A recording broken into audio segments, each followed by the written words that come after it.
मैं राजन और आप देख रहे हैं लक्ष्य कलम। स्टूडेंट, इस वीडियो में हम कोशिका से रिलेटिव अति महत्वपूर्ण बिंदुओं को शामिल किए हैं। यह वीडियो 9th और 11th क्लास के स्टूडेंट के लिए और सभी प्रतियोगी परीक्षाओं और एंट्रेंस एग्जाम के लिए भी अति महत्वपूर्ण है। यह वीडियो सभी स्टूडेंट के लिए, स्पेशली 9th क्लास के स्टूडेंट के लिए कोशिका के बारे में अधिक से अधिक समझने और रुचि उत्पन्न करने में आधार सिद्ध होगी।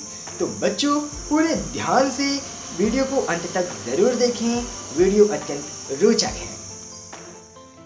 प्रिय विद्यार्थी, कोशिका के अध्ययन को कोशिका विज्ञान या साइटोलॉजी कहते हैं। यानी कि जिस विद्यार्थी को कोशिका के रहस्य में रुचि हो और कोशिका के बारे में अधिक से अधिक पढ़ना चाहते हों, वे कोशिका विज्ञान या साइटोलॉजी सब्जेक्ट का चुनाव भी कर सकते हैं।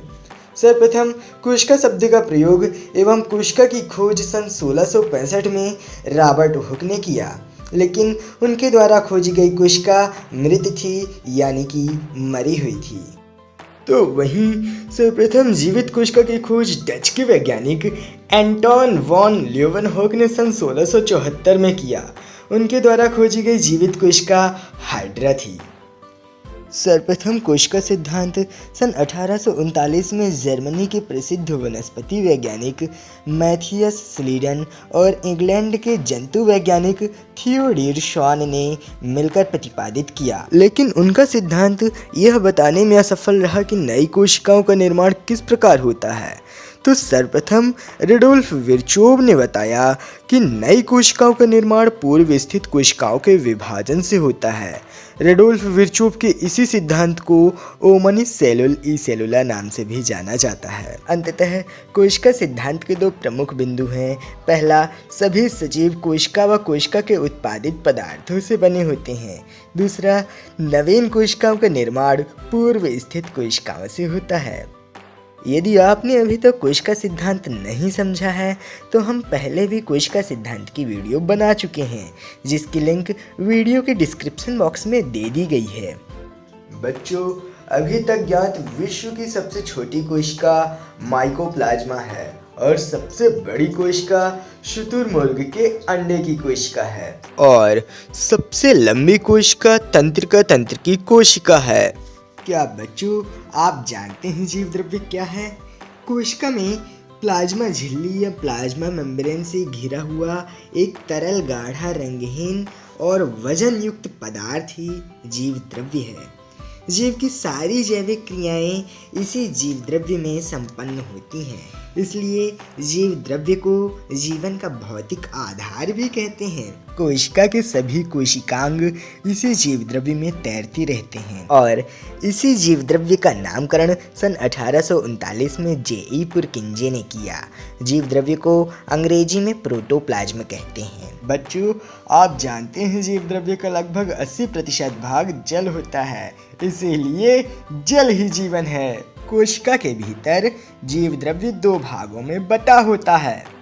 पहला, कोशिका द्रव्य जिसे अंग्रेजी में साइटोप्लाज्म कहते हैं। दूसरा, केंद्रक द्रव्य जिसे अंग्रेजी में न्यूक्लियोप्लाज्म कहते हैं। कोशिका द्रव्य या साइटोप्लाज्म कोशिका में केंद्रक और कोशिका झिल्ली के बीच घिरा रहता है, जबकि केंद्रक द्रव्य या न्यूक्लियोप्लाज्म कोशिका के केंद्रक के अंदर रहता है। बच्चों, कोशिका के भी कई मुख्य भाग होते हैं, जैसे प्लाज्मा झिल्ली, केंद्रक और कई कोशिकांग। ये मुख्य भाग लगभग सभी कोशिकाओं के प्रमुख गुण होते हैं। तो आइए पहले कोशिका के प्रमुख कोशिकांगों पर चर्चा करें, उसके बाद प्लाज्मा झिल्ली और केंद्रक पर भी चर्चा करेंगे। यहाँ पर एक सारणी पेश किया गया है जिसमें कोशिकांग का नाम, कोशिकांग के द्वितीय नाम यानी निकनेम और कोशिकांग के खोजकर्ता का नाम दर्शाई जा रही है। सो स्टूडेंट, यह सारणी आप स्क्रीनशॉट ले लीजिए, यह नोटबुक में नोट कर लीजिए, क्योंकि यह सारणी आगे आपको काम आएगी। स्टूडेंट, कोशिका के और भी महत्वपूर्ण कोशिकांग होते हैं, जैसे कोशिका झिल्ली, एंडोप्लाज्मिक रेटिकुलम, प्लास्टिड यानी लवक, कोशिका भित्ति यानी सेल वॉल और रसधानी यानी वैक्यूल। स्टूडेंट, इन सभी कोशिकांगों के बारे में विस्तार से हम आगे की वीडियो में चर्चा करेंगे।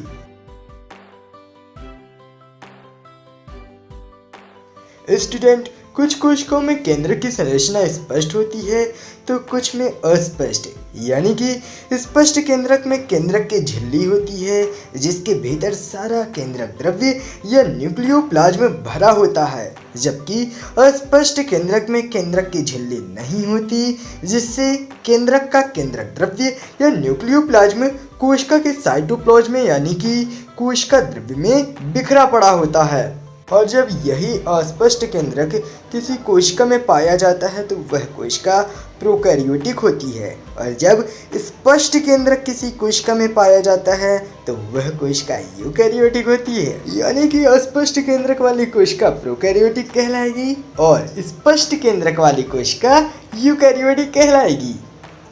तो बच्चों, आज के लिए बस इतना ही। अब मिलते हैं नेक्स्ट वीडियो में।